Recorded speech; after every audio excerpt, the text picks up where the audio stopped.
Playoff time is the best time, and we just had another week of great fantasy football. This time, it was playoff fantasy football, except for these four teams. So let's go through consolation bracket really quick, talk about what happened there. I don't know if there's a last place thing here, punishment. I do know in general getting last place is humiliating, so there's definitely something on the line for the toilet bowl. I don't know specifically if there's anything other than just pure humiliation.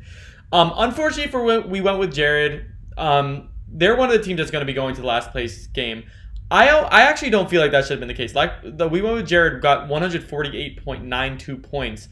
Normally that would be enough in a toilet bowl situation to get you the win, but not this time. They played an absolutely killer Banditos team who got 180 points. A Banditos team that leans on a wide receiver group that really delivered this week, mainly being A.J. Brown at 28 points and Tyreek also at 28 points.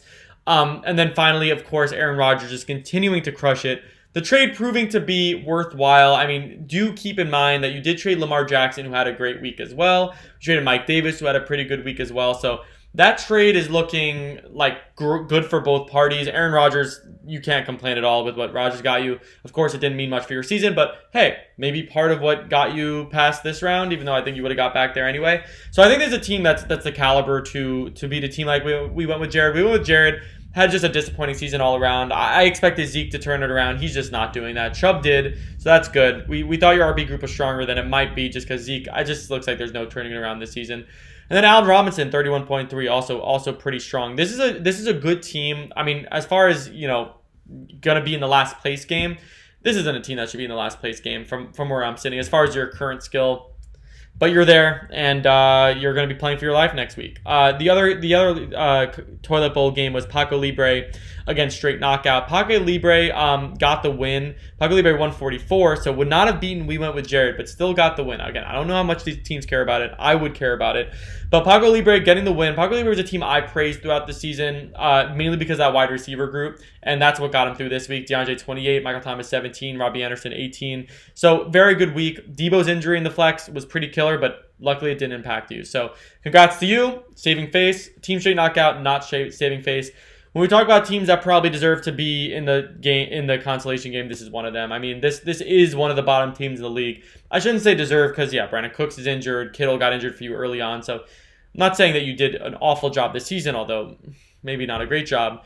But more so just as far looking at your team strength right now, it's just not there. It's just not there. And my prediction is this: we're looking right here in Team Straight Knockout. We're looking at the last place team.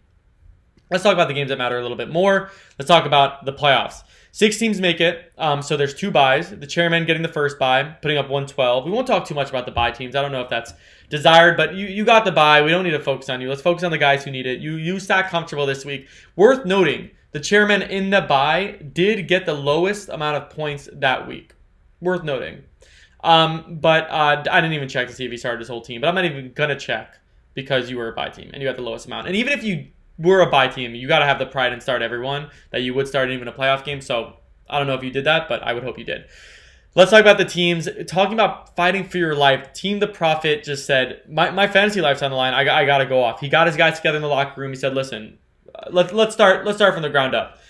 Let's start with the guys that we've been relying on all season. Mahomes, Stephon Diggs. Like, you guys have been probably my 2 strongest players.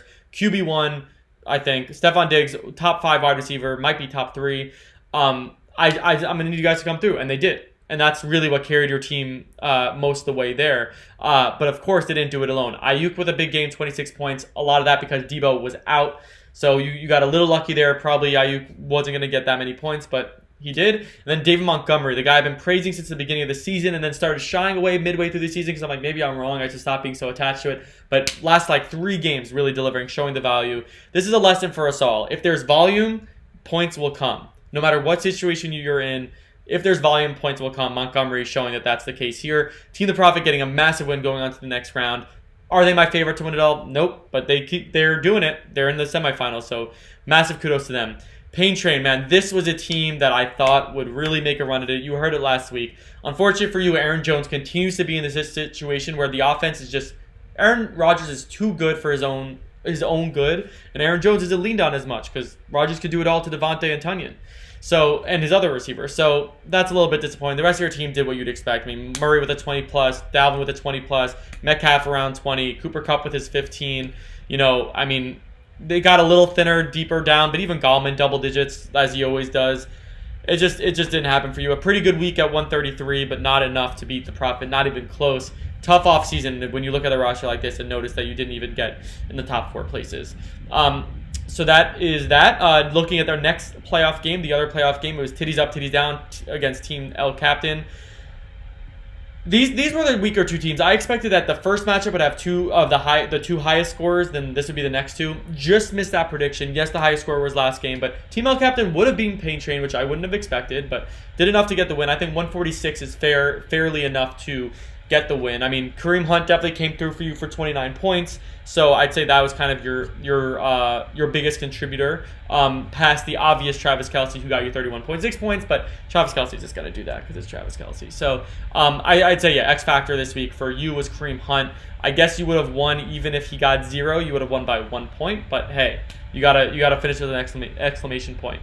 Whereas on the other side, it's just frustration. I mean, Melvin getting a little bit banged up. Eckler's been a little bit banged up. Mike Williams, I don't know if he got hurt, but he got 0 points for you. So I'd say the main critique I'd have is that wide receiver starting Mike Williams. I mean, that's a tough start. I guess you were short on options. I would have definitely gone Pittman. I wish you asked me before. I'm sure you would not have no interest in my opinion in this spot, but I would have definitely gone Pittman. Only would have gone to 6.5.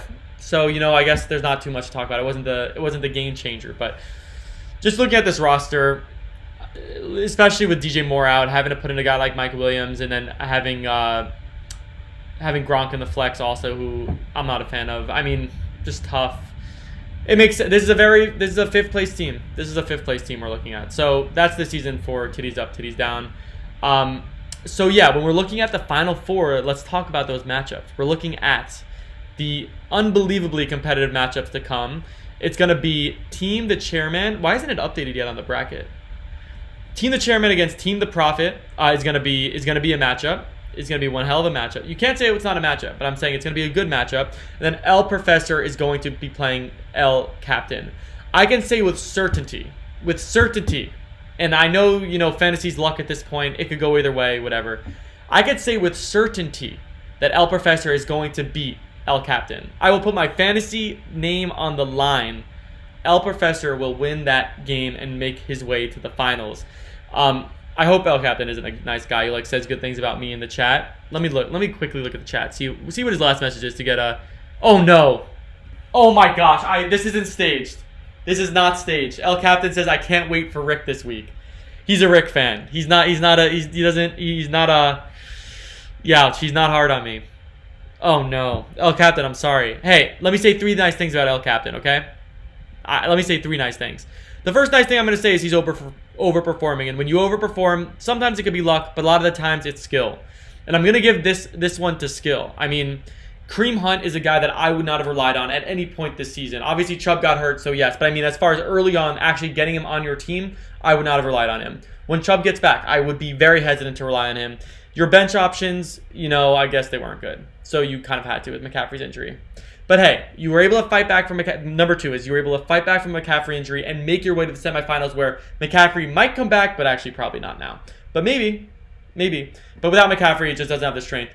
The final nice thing I'm going to say about you is Juju. I would have given up on Juju in week 3. He's not stellar, but he is delivering some solid performances, and that's what he did this week. So El Captain, great job this season, although you will lose to El Professor, and that's not your fault. McCaffrey's hurt. It is what it is. Your team's just not on the same level. Anything can happen, though. Watch the games. But El Professor's going to win. Okay, the next matchup that we're looking at will be, as I said, the Chairman against Team the Prophet. So this is a little bit more of a tougher call for me. Because Team the Prophet has shown that the ceiling is higher than we had thought.